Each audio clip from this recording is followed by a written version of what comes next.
Welcome back to the deep dive. We're here to turn information overload into, well, actual usable knowledge. Yeah, and today we're showing that sometimes the smartest moves aren't about complex theories. Right. It's about timing, tactile stuff, like when to buy your plants. Exactly. We're looking at a gardener's own notes, their records, to see how they think about bringing in something new.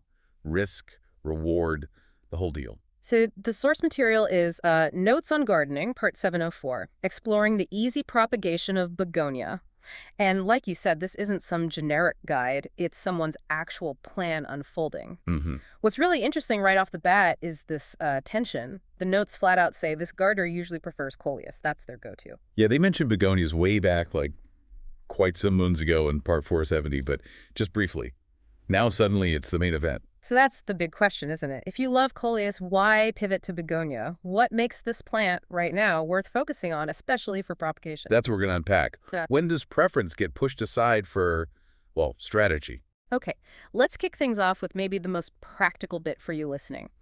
These notes highlight a specific time, November.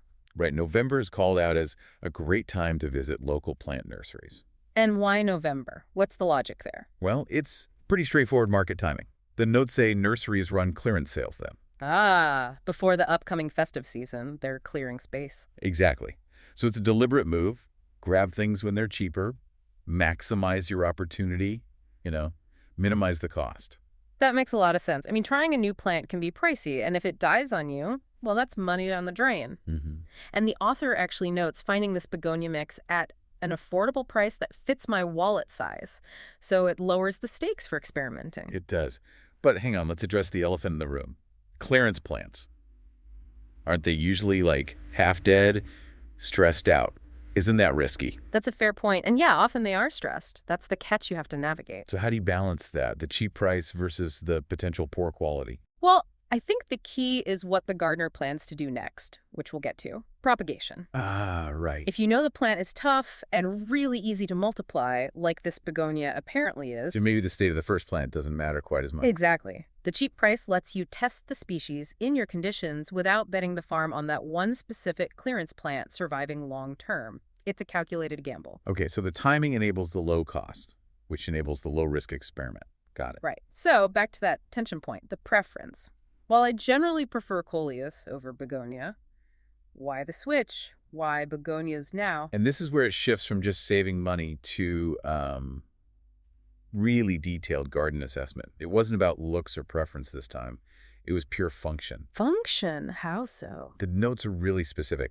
The begonia was chosen to solve a problem, a bright and shaded microclimate in some of my gardening areas. Okay, bright and shaded. Let's pause there. That Yes. sounds tricky. It is. It's that zone, right? Too much sun for deep shade plants, but definitely not enough for sun lovers. It's tough real estate in a garden. Like your ferns won't like it, but your roses definitely won't either. Precisely. It's that awkward in-between light. And finding plants for it can be a headache. So the gardener wasn't just browsing. They were on a mission. They had a gap to fill. Exactly. A Yeah. specific environmental niche. Mm-hmm. And they figured the begonia mix could handle that dappled, shifting light, maybe better than their preferred Coleus could in that particular spot. Wow, that's disciplined. It's not about, I like this flower. It's about, this spot needs this kind of plant. Mm-hmm. It shows real awareness of their own garden's conditions. The begonia was a strategic solution for a challenging area. And that kind of microclimate thinking is so key for success, isn't it? Setting the plan up right from the start. Absolutely. And when you combine that careful placement with the low initial cost we talked about, well, the whole experiment just feels more likely to succeed. Okay, speaking of success, let's talk propagation. Because that seems to be the ultimate aim here, right? It's in the title of the notes. Yes, and this is where the gardener's prior knowledge comes in. Yeah. They knew going in that begonias are seen as one of the easier plants to propagate. That's crucial. You want a reliable return on your effort, especially if you're trying to fill an area. Right, and the notes highlight how easy it often just takes a leaf cutting. Just a leaf. Not a stem, not rooting hormone, just a leaf. Pretty much.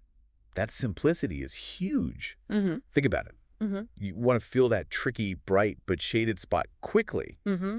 You don't need complex techniques. You can, theoretically, just take leaves from that first plant and start making copies. Lots of them.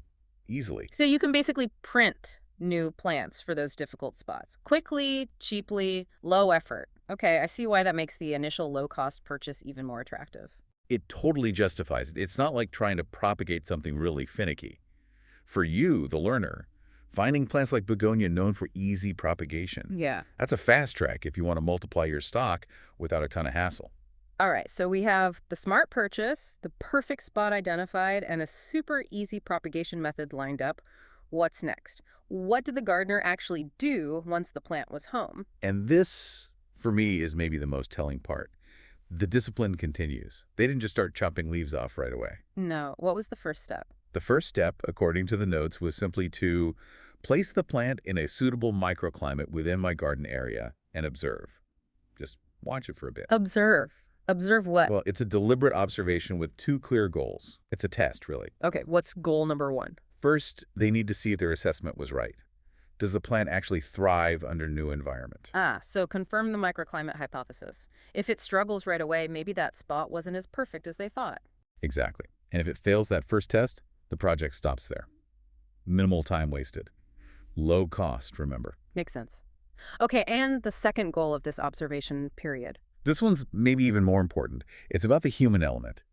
They observe whether the plant succeeds under their typical gardening style. Their typical gardening style, what does that mean exactly? Like how often they remember to water? Basically, yes. It means acknowledging your own habits, your own level of attention, maybe your inconsistencies. Are you meticulous or a bit forgetful sometimes? We all have our moments. Right. So they're testing. Can this begonia handle me? Can it cope if I'm a day late watering sometimes? Does it freak out if my fertilizing isn't perfectly scheduled? Does it match my actual real-world gardening rhythm? So it's not just can the plant survive the spot, but can the plant survive me in this spot? Precisely. They're checking the plant's forgiveness level, its resilience against, well, normal human imperfection, before investing the time to propagate it widely. Because if it needs constant, perfect care, and you can't always provide that.